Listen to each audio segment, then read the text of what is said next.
They pulled him off the plane like he didn't belong. So he pulled $5 billion off the table without blinking. He didn't even get a sip of his water before it happened. Darius Freeman, 47, CEO of a billion-dollar AI company, sat quietly in seat 2A of Flight 2280 from San Francisco to Newark. First class, window seat, clean navy suit, crisp white shirt, not a wrinkle in sight. The boarding process had just wrapped. Passengers were settling in, the flight attendants closing the overhead bins. Darius had his tablet out, reviewing slides for the biggest logistics tech deal of his career. A $5 billion handshake was waiting on the East Coast. But before the plane could even taxi, two men in navy blazers walked down the aisle toward him. One had a radio in his hand. The other scanned the row numbers like he was looking for someone specific. They were, "Sir, can you step off the plane for a moment?" one asked, his voice just loud enough for the surrounding rows to hear. Darius looked up slowly, calm but confused. "Excuse me, is something wrong? We just need to verify a few things. Could you bring your bag and come with us?" Eyes turned. A few people pretended not to look, but everyone was watching. Darius kept his voice steady. "I scanned my boarding pass, showed ID. What exactly do you need to verify?" The man didn't answer, just motioned toward the aisle again. That silence said everything. A young white woman sitting in 2C shifted in her seat. She'd been chatting on the phone when Darius first sat down. She hadn't made eye contact since, but now she was stealing glances. 2 rows behind, a middle-aged man in a fleece vest murmured something under his breath to his seatmate. Nobody stood up. Nobody spoke up. Darius stood, took his bag from under the seat, straightened his jacket. "Do you know who I am?" he asked. The taller man shrugged. "No, sir, I don't." And just like that, Darius stepped off the plane. Out of first class, out of line, out of place, at least in their eyes. But that wasn't the end of it. It wasn't even the worst part. Darius Freeman didn't come from old money. He didn't grow up in a neighborhood where people wore cardigans on weekdays or talked about hedge funds over brunch. He was raised in Stockton, California, in a 2-bedroom house with 6 people and 1 working radiator. His mom, Bernice, was a public school librarian who made every dollar stretch. His dad, Ellis, was a mechanic who never took a sick day, even when he should have. Darius was the kid who asked for a typewriter instead of toys, who rewired an old Game Boy just to figure out how it worked, who stayed up past midnight sneaking computer science books from the library. He didn't just want to succeed, he wanted to build something. By the time he hit 35, he'd done just that. Langford AI, named after his late grandfather, who taught him to never raise his voice but always raise his standards, had gone from a 2-man operation in a shared workspace to a tech giant changing how global supply chains operated. Darius wasn't flashy. No yachts, no tabloid headlines, just results. He'd turned down 3 buyouts, all north of $1 billion. Now he was finalizing the biggest deal of his life, a $5 billion integration with Caliber Air, one of the top 3 airlines in the U.S., to upgrade their cargo routing systems with his predictive AI, a partnership that would overhaul their entire fleet, cutting delays, rerouting around weather patterns, and slashing emissions. Darius wasn't just selling software. He was selling the future, and he was doing it all while staying true to who he was, low-key, focused, direct. At 47, he was finally starting to enjoy the fruits of what he'd built. First-class tickets, quiet vacations in Oregon with his wife Joy, hiking with his teenage daughter Zion, even the occasional headline in Forbes or Fast Company. But none of that changed how people looked at him when he entered a room. Not the suit, not the accolades, not even the billion-dollar valuation. Some people still saw a black man who didn't fit the setting. He wasn't surprised by that. But what happened on Flight 2280 cut deeper than most, because in all the years he'd built and sacrificed and earned his place, Darius thought, hoped, things had shifted.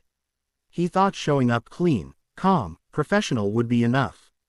But the truth was that some folks didn't care what he built. They only saw the threat they imagined. And when you're calm, they call you suspicious.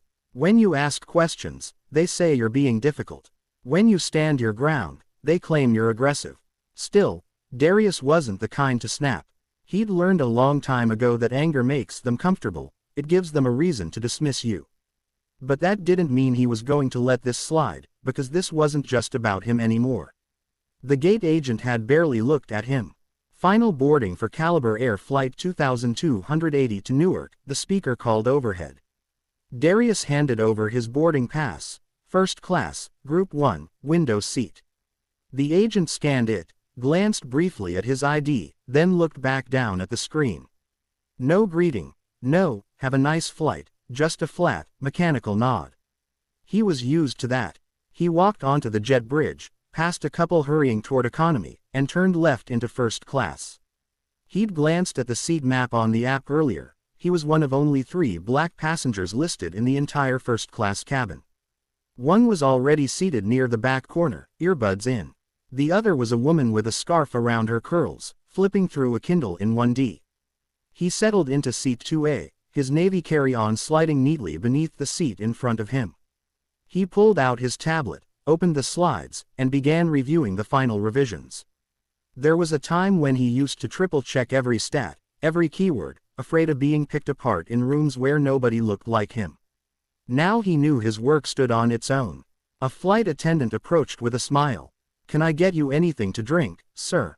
"Water, thanks. No ice." Coming right up. She was kind, young, maybe early 30s. Darius returned the smile, then went back to reviewing his charts. That's when she boarded. A woman in a white sweater, blonde, maybe late 40s, high-end leather tote, eyes scanning the row numbers like she was trying to solve a puzzle. When she saw Darius in 2A, she paused. "Hi," she said uncertainly. "I think you might be in my seat." Darius blinked, looked down at his boarding pass, then up at the seat placard. "2A, that's me," he said calmly. She hesitated. "Oh, I thought maybe there was a mistake." There wasn't. Still, she didn't move. The flight attendant reappeared with the water and looked between the woman and Darius. "Is everything all right?" The woman laughed a little. "I just thought I was in 2A, but I guess not." She pulled out her phone, pretending to check, then slowly made her way to 3D. Darius didn't say anything. He didn't need to. The attendant offered a soft smile and walked away. A few minutes later, the pilot made his announcement. "Good afternoon, folks. Flight time today is 4 hours and 50 minutes. Darius leaned back and closed his eyes for a moment. The weight of preparation, of expectation, sat heavy in his chest, but it was a familiar pressure. He thought about Joy and Zion back home. He thought about how much this deal could shift things, not just for him, but for the 100 new engineers he planned to hire if it went through. Then came a voice, low and tense, near the galley. "I don't know." He just looked off. Darius opened one eye. The woman in the white sweater was speaking to a different flight attendant. Her words were hushed, but not enough. He wasn't meant to hear, but he did. He didn't answer when I spoke to him. I mean, he was just sitting there, but I don't know, you should double-check. Double-check what? Darius watched as the attendant nodded and stepped into the cockpit. Minutes passed, then footsteps, fast and deliberate. 2 men appeared at the front of the cabin, one in a dark blazer with a lanyard, the other stockier, holding what looked like a handheld radio. They walked straight to 2A. "Sir, we need to speak with you." Darius closed his tablet and looked them both in the eye. "I'd like to know why. But what happened next would change everything. Is there a problem with my ticket?" Darius asked, his voice steady, his eyes clear. The taller man shifted. "We've been asked to verify your seating and identity, sir." "I already showed my ID at the gate," Darius said. Boarding pass was scanned. "No issues." "Then it shouldn't take long," the other man replied, flashing what could have passed for a smile, though it didn't touch his eyes. Darius sighed through his nose. He could feel the air tighten around him. The cabin had gone quiet. Conversations dropped to whispers. One man across the aisle subtly angled his phone as if he might be recording, but no one said a word, not a single voice asking why him, or what for. Darius gathered his bag and stood up. The woman in the white sweater didn't look up as he passed her. She clutched her coffee cup like she needed it to justify not making eye contact. Once off the plane, they led him down the jet bridge and into a side corridor near the gate. No arrest, no cuffs, just the kind of questioning designed to feel official but wasn't. Can you confirm your name? Darius Freeman. Purpose of your trip? Business. Meeting in Newark, returning Friday. Employer. I'm the CEO of my own company. The man scribbled something on a notepad. And the name of that company. Darius looked him dead in the eye. Freeman Systems. We own Langford AI. We're the ones your airline is finalizing a $5 billion deal with. That landed. Both men exchanged a glance. Something shifted. A moment of silence stretched too long. The taller one cleared his throat. Well, this seems to have been a misunderstanding. No, Darius corrected. This was profiling. Neither man responded. Another voice joined the hallway. A supervisor, nervous energy, clipboard in hand, apologetic tone. Mr. Freeman, we apologize for the inconvenience. The issue seems to have stemmed from a miscommunication from the cabin. Meaning what? Darius asked. Someone thought I didn't belong in that seat. She didn't answer directly, just offered a printed voucher. We've arranged for you to board the next flight to Newark, leaving in 3 hours. We've upgraded the seat and included a meal credit. He didn't take it. I don't want a meal voucher, he said quietly. Sir, we're truly sorry. The crew was simply following procedure. What procedure? Darius asked. You don't remove people from flights over seat confusion unless someone looks like they don't belong. Still, the apology stayed shallow. He stood for a moment, debating his next move. He had every right to raise hell, call the press, sue. But something else stirred inside him, something bigger. He gave them one last look. Tell your legal team to expect a call. And he walked away, not yelling, not slamming doors, just walking with the full weight of what had just happened under his skin. At a quiet bench outside the gate, he sat down, opened his laptop, and started typing. First an email, then another. He reached out to his general counsel, then his partner on the Caliber Air deal, then his PR manager. Not out of rage, out of clarity. This wasn't going away, but it wasn't just about getting even. It was about changing the game. By the time Darius landed in New York on a different plane 4 hours later, the headlines had already started to bubble up. Not the major outlets yet, but a few regional blogs and tech forums had picked it up. Black Tech CEO removed from first-class cabin without cause. Freeman Systems founder detained after seat dispute despite being airline partner. Word travels fast when you've got a name people respect and a company people watch. But that wasn't the part that stayed with him. What stuck with Darius was how quiet it had been on that plane. The silence of 30-some strangers watching something unjust, recognizing it, and doing nothing. He wasn't asking for a protest, but maybe a question. Why him?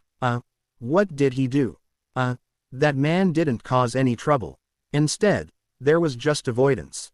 The same silence his father used to tell him about, growing up in Alabama. Don't talk back, don't draw attention, keep your head down. Only now Darius was a CEO, and keeping his head down just meant getting stepped over in a suit instead of jeans. In Newark, he skipped the driver and rode in a yellow cab. No small talk, just watching the city blur past as he texted Joy. Landed. I'll explain later. Not great. You okay? Yeah, just tired. I'll call you after the meeting. She didn't push. She knew the look, the way his voice got when he was trying to stay steady. The meeting the next morning was in a private conference suite at a hotel in Jersey City. High-rise views, fresh bagels, the usual whiteboards, bottled water, and firm handshakes. The Caliber Air executive team greeted him with the same corporate polish as always, but one of them, the VP of Operations, a woman named Janet Rollins, looked uneasy. Darius, she said after the formalities, I heard about what happened. I honestly don't even know what to say. He nodded slowly. That makes 2 of us. We're looking into it. We've already requested incident reports and crew statements. It's being escalated internally. Good, he said, but that's not why I'm here. She blinked. He stood up, walked to the head of the table, and clicked the remote. A new slide popped up. Terms revision proposal. Gasps, confused expressions. The CFO sat forward. We were under the impression the deal terms were locked. They were, Darius replied.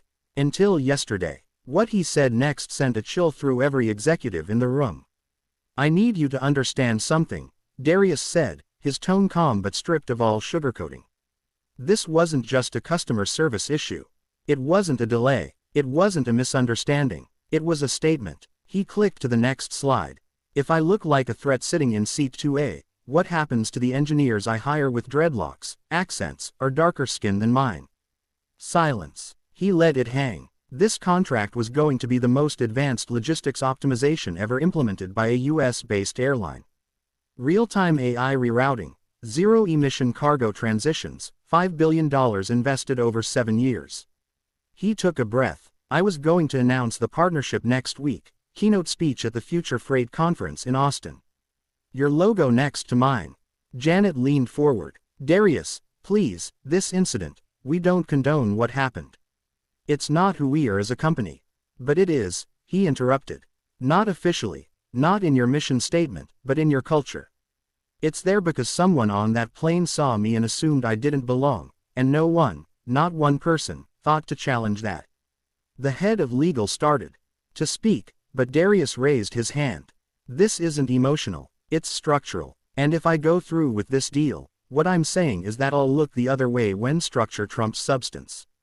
Another slide appeared, this one with a very familiar logo, Caliber's main competitor, Ameris Sky. We had preliminary conversations 6 months ago, Darius said.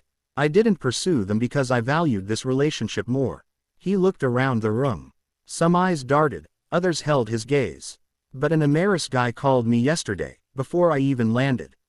Their CEO offered an emergency board vote to approve a counterproposal. I told them I'd think about it. You're bluffing, the CFO said. Darius smiled, not arrogantly, just tired.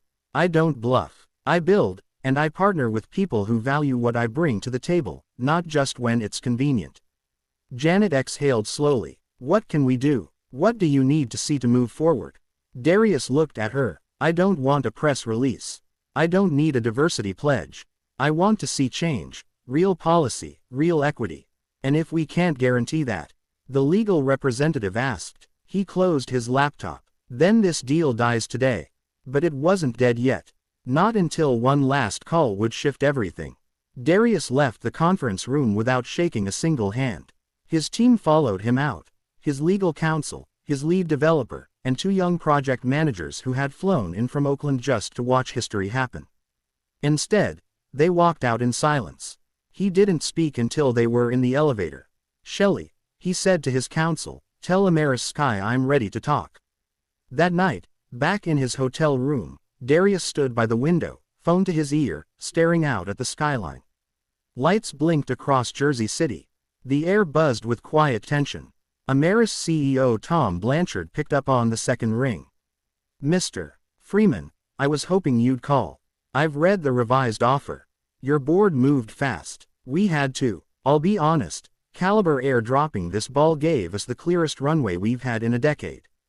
Before I sign anything, Darius said, I want to hear your side on one thing. Of course, I don't just want a big deal.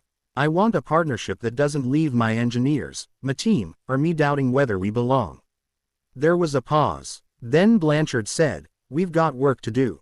I won't pretend otherwise, but we've got skin in this game. We know what it means to bring in a partner like you, and not just for the tech. Let's build it the right way. That was all Darius needed to hear. The next morning, press releases went out. Freeman Systems announces historic $5 billion deal with Ameris Sky Airlines. Caliber Air loses tech contract following racial profiling incident. CEO Darius Freeman. Dignity is not optional.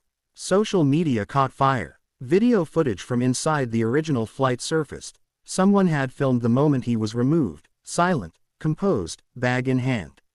The clip was 30 seconds long, but it said everything. Public opinion hit Caliber Air like a freight train. TV anchors debated it. Podcasts dissected it. Tech panels brought it up, and passengers began canceling flights. Inside Caliber Air's boardroom, panic set in. Who made the call? Where's the documentation? Why wasn't PR alerted sooner? But none of it mattered now. They didn't just lose a deal, they lost face. Meanwhile, Ameris Sky leaned in. Darius and Blanchard held a joint press conference just 5 days later in Dallas, where the project headquarters would be built. Darius brought Zion with him, standing at the edge of the stage in her blue hoodie, holding his hand. Reporters asked the same question over and over. Was this retaliation? Darius answered the same way each time. No, it was correction. Later, a Caliber Air executive tried reaching out privately, an apology veiled as a second-chance conversation. Darius didn't return the call. He didn't need to explain. His silence was the message. But what people did after hearing that message, that was what mattered most. A week later, Darius was back home in California, sitting at the kitchen table with Zion. She was working on a science project. He was quietly answering emails. Joy handed him a mug of coffee and kissed his cheek. Did you hear? That woman from the plane released a statement. Said she never meant for things to escalate. Darius gave a half smile. They always say that after the cameras come. Joy sat across from him. You okay? I'm all right, he said. Not surprised, just tired. But yeah, I'm good. He looked over at Zion. She was cutting out a diagram of a power grid, glue stick in one hand, brow furrowed with focus. What's your project about? He asked. Energy transfer, she said. How it moves through systems and makes everything work. Darius nodded slowly. That's a good one. And it was, because that's what this had been about too. Energy, where you put it, how you use it, whether you burn it out fighting for scraps or redirect it towards something that builds power. He didn't need revenge. He had vision. Later that day, he posted a short message on his company's site. To those watching, this wasn't about seeding. It was about systems. Systems that judge before they ask, assume before they confirm, remove before they listen. I didn't pull the deal out of anger. I pulled it out of principle. We deserve to belong without explanation. DF. That message went viral, not because it was loud, but because it said what so many people had felt but didn't have the words for. The truth is, Darius didn't change the world in a single moment. He didn't tear the system down with a speech. But he did something just as powerful. He made people stop, think, reflect. He made silence uncomfortable, and sometimes that's where real change begins. If you've ever been made to feel like you didn't belong in a space you earned, don't shrink, don't bend. You're not the problem. The room is. Use your voice, use your power, and when you can, build your own rooms, like Darius did. If this story moved you, share it. Talk about it. Ask questions in the spaces you're in. Because staying silent helps nothing change, and we've been silent long enough.